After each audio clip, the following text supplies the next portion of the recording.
La récompense promise par Allah à ses serviteurs n'est autre que la jouissance de dizaines de jeunes filles à la virginité sans cesse renouvelée après chaque rapport.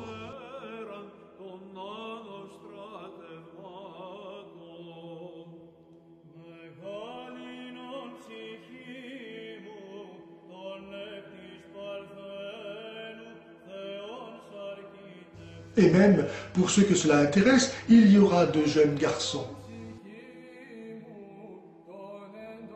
Le tout dans un cadre luxueux où coulent des fleuves de vin. Autrement dit, ce qui est pour l'islam péché sur terre ne l'est plus au paradis d'Allah. Mais alors, de deux choses l'une. Ou bien la dépravation n'est pas péché, et alors pourquoi l'islam l'interdit-elle et au prix de la mort? Ou bien le paradis d'Allah est un bordel.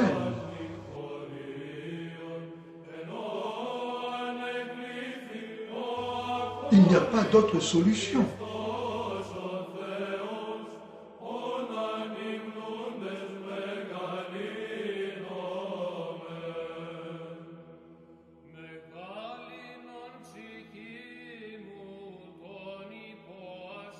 Que ce soit le plaisir sexuel proposé par le Coran comme suprême béatitude, ou l'orgueil des traditions musulmanes rapportant que Mahomet avait la capacité de copuler avec 30 femmes en une seule nuit.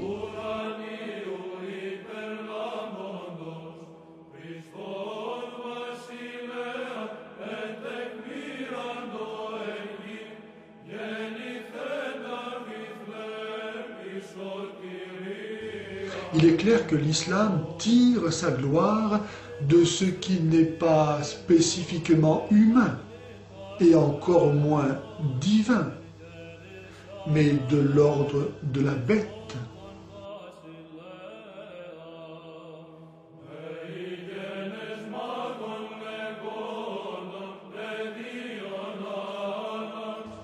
Allah n'a pas mieux à proposer aux hommes que les fantasmes d'une érection éternelle, en présence de jeunes femmes à la virginité sans cesse renouvelée.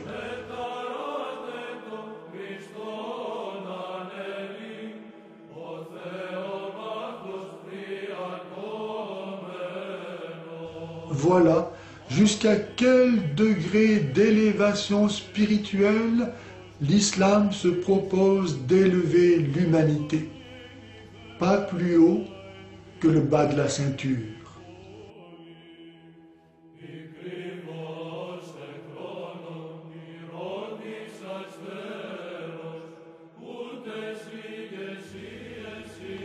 Cette confusion entre plaisir et bonheur est à la racine de cette dramatique obsession sexuelle typique de l'islam, qui lui fait voiler les femmes pour mieux les réduire à n'être plus que des objets impersonnels.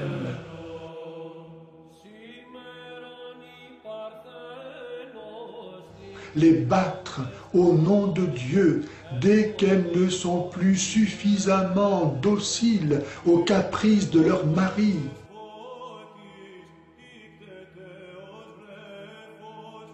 Formidable moyen de pression psychologique pour abuser d'elles, les femmes ne peuvent entrer au paradis d'Allah que si leur mari est satisfait d'elles.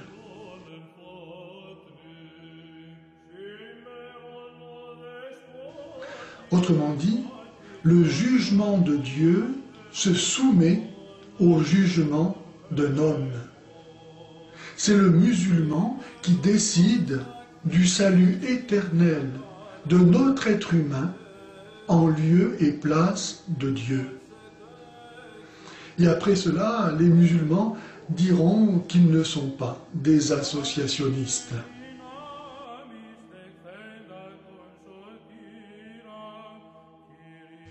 l'islam ne connaît pas la vision béatifique promise aux élus et commencée déjà ici-bas par la vie mystique. Parce que le paradis de l'islam, dans la conception de l'islam, est dégoûtante.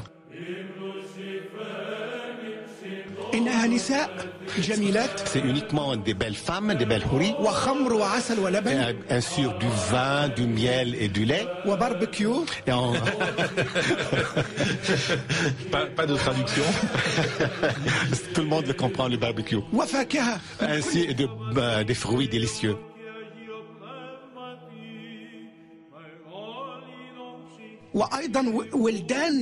Et des jeunes éphèbes.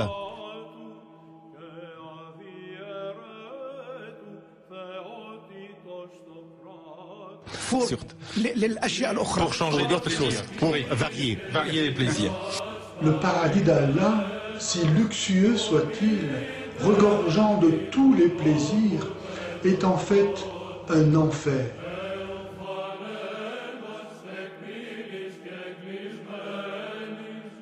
Que signifie en effet le fait que les jeunes femmes, toujours offertes à la mâle concupiscence et sans cesse déflorées, y restent toujours vierges. Sinon, qu'il n'y a pas d'amour au paradis d'Allah, car l'amour est fécond par nature. L'amour donne la vie.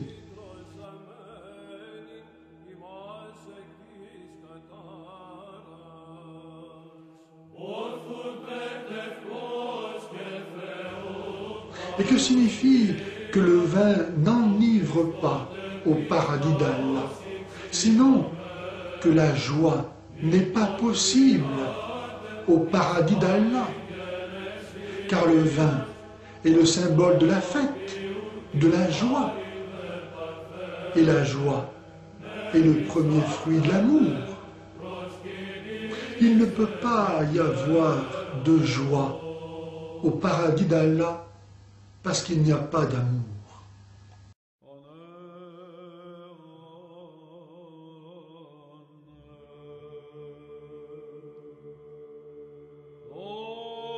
Et pourquoi le paradis musulman est-il sans amour? Parce qu'à la différence du paradis chrétien, Dieu y est absent. Allah est assis sous son trône quelque part, très haut et de très loin, il domine ses esclaves parfaitement soumis et à jamais indignes de vivre en communion avec lui, parce qu'il est le tout autre, et à cause de cela, incapable de se faire connaître.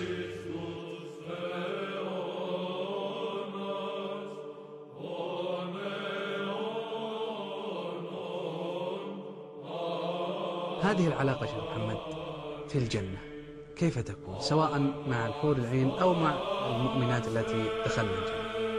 والله عز وجل قال حور العين، وهي المرأة الشابة الحسناء الجميلة البيضاء شديدة سواد العين في شدة البياض التي يحار الطرف فيها من رقة جلدها وصفاء لونه، وكما قال الله كأنهن بيض مكنون، العيون واسعة لم يطمثهن إنس قبله ولا جان، أبكار عربا أترابا متحببات لأزواجهن في سن واحدة، خيرات حسان في الأخلاق والوجوه، كأنهن الياقوت والمرجان في اللمعان والصفاء والنقاء والبياض، كأمثال اللؤلؤ المكنون، مثل صفاء الدر في الأصداف لم تمسه الأيدي، كل واحدة منهن يرى مخ ساقها من وراء لحمها من الحسن. هذا الجمال الباهر باهر ما في الدنيا، وين في الدنيا من هذا؟ وإذا كانت الواحدة من نساء الدنيا تجلس أيام وليالي يعني في الحيض والدم والنفاس و40 يوم وعرضة للاستحاضة والأمراض، نساء أهل الجنة أزواج مطهرة، لا أذى ولا حيض ولا غائط ولا بول ولا نخامة ولا مني ولا ولد. وكذلك فإن الله سبحانه وتعالى نقاهن من كل أذى وريبة ومن الأدناس والمكاره، لا في الشكل ولا في الطباع، فما في طباع ذميمة ولا في غير قاتلة ولا في حقد ولا في عزد، وليس هناك جشع ولا طمع، مقصورات في الخيام، محبوسات لأجل الزوج، ما في طلوع وخروج. إذا جاء وجدها. لا يمكن واحد في الجنة يجي البيت ما حصل زوجته. والله سبحانه وتعالى قال يعني وصفهن بأنهن قاصرات الطرف فلا تنظر إلى غير زوجها أصلا. العين لا تمتد إلى غير الزوج. وكذلك فإن هذا النعيم يعني من جهة الوصول إليه يعطي الله قوة فيه، يعني يعطى. نعم يا شيخ محمد، يعني كما أشرت أنها عينها في زوجها فقط، لكن حال اليوم لا يعكس ذلك. لا الزوج في زوجته فقط ولا الزوجة في زوجها فقط إلا من رحم الله. يوجد من الأتقياء الأنقياء من لا يتعدى بصره زوجته، ويوجد من التقيات البارات الطيعات من لا يتعدى نظرها زوجها. لكن يعني صارت الآن في الأسواق والأشكال والأفلام صار النظر مطلق. الإنترنت أهل الدنيا شوف حتى في الوصول لهذا النعيم في فرق كبير. يعني أهل الدنيا في وصول الرجل إلى زوجته يكسل ويتعب. الجنة يقول عليه الصلاة والسلام يعطى أحدهم قوة 100 رجل في المطعم والمشرب والشهوة والجماع. Que celui qui a un cœur pour aimer, qu'il comprenne